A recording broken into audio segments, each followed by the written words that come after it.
Math 1314, Tyler Junior College, Section 2.6, Combinations of Functions, Composite Functions, the Algebra of Functions, Part 3. In the previous video, we did an example where we took two functions and we found their sum, difference, product, quotient, and their domains. And in this example, we're going to do the same thing. But you may notice that in this example, the two functions that we're starting with already have their own domain issues. So let's do it. As before, we're going to have to find the intersection of the domains of the original functions. So we should start by finding those functions' domains and their intersections. Let's start with the domain of f. If f of x equals 5 over x, which has a denominator. Actually, I'm going to make it just a little bit different. No, I'm not. We'll leave it like that. What's the one number I can't put in this denominator? It should be fairly transparent. I can't put 0 there, because when I put it there, it stays a 0, and that's bad. So the domain of f is negative infinity to 0, union 0 to infinity. All real numbers except 0. And what's the domain of g? Well, g is a square root function. So for its domain, we have to solve the radicand, x plus 2 is greater than or equal to 0. Well, that's pretty easy. Subtract 2 from both sides. X is greater than or equal to negative 2. So if we were to draw a little number line, it would start at negative 2 and go to the right, including a bracket on the negative 2. So the domain of g is negative 2 to infinity with a bracket on the negative 2. Now we know we're going to have to find the intersection of them, so let's go ahead and find it now.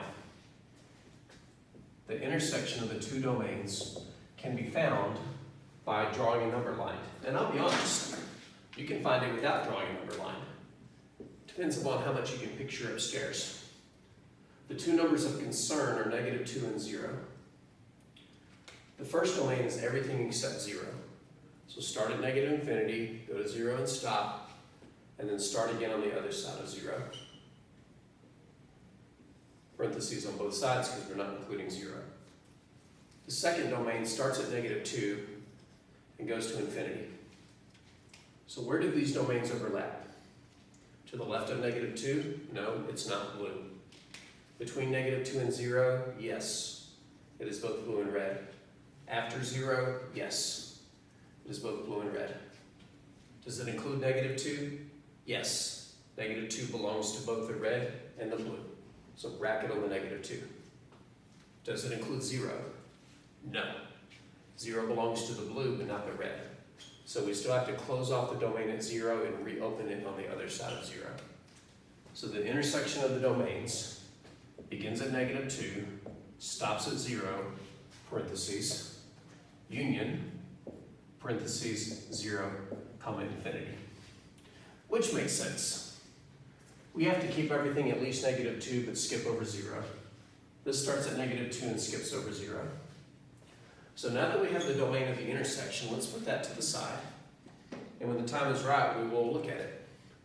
The domain of f intersect the domain of g is equal to bracket negative 2 comma 0, union 0 comma infinity. Now, you might think that because one of these functions is a fraction and the other one is a square root, that finding these functions is tougher. Ironically, it makes it easier. Why? Well, think about it. You're asking me to add two functions. Okay, f of x is 5 over x plus g of x is the square root of x plus 2. So what can we do to add these? Well, from a fraction perspective, we would need a common denominator. And although it's possible to trick out the square root to have a common denominator, you would just have to put an x on both sides. That doesn't really give us anything to combine on the top. We got 5 plus that junk over there. So it's kind of ironic that the junkier the functions, the less work you have to do when you combine them. This is a perfectly acceptable stopping point. What's the domain of f plus g? It's the intersection of the domains. Negative 2 comma 0, union 0 to infinity. Parentheses and the zeros. Guess how easy the difference will be. F minus g of x. Well, same song. First function is 5 over x. The second one is the square root of x plus 2, and that picks up a minus. Do you need parentheses around the second function?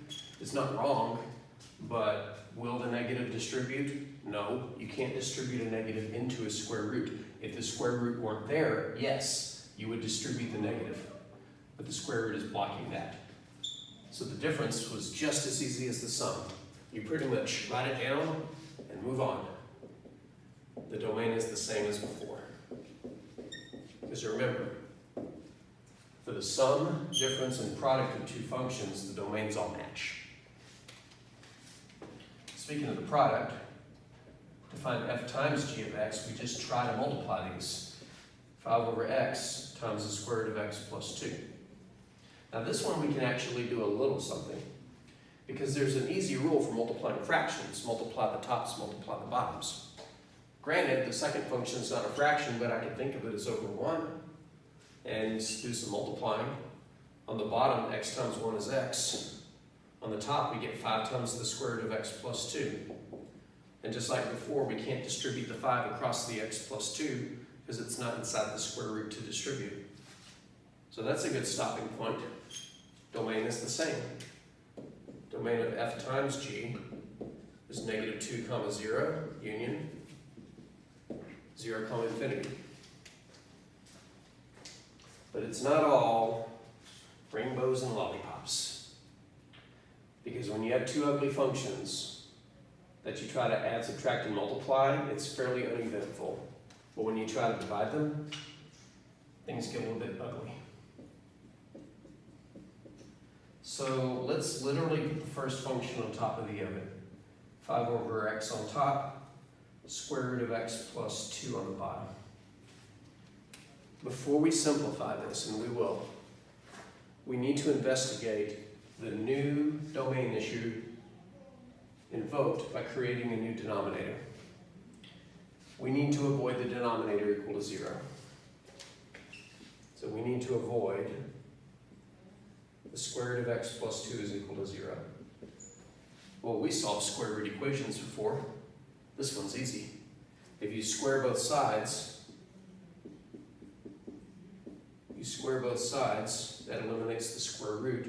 You get x plus 2 is equal to 0. And if you solve that, you get x equals negative 2. But be careful, we have to avoid that.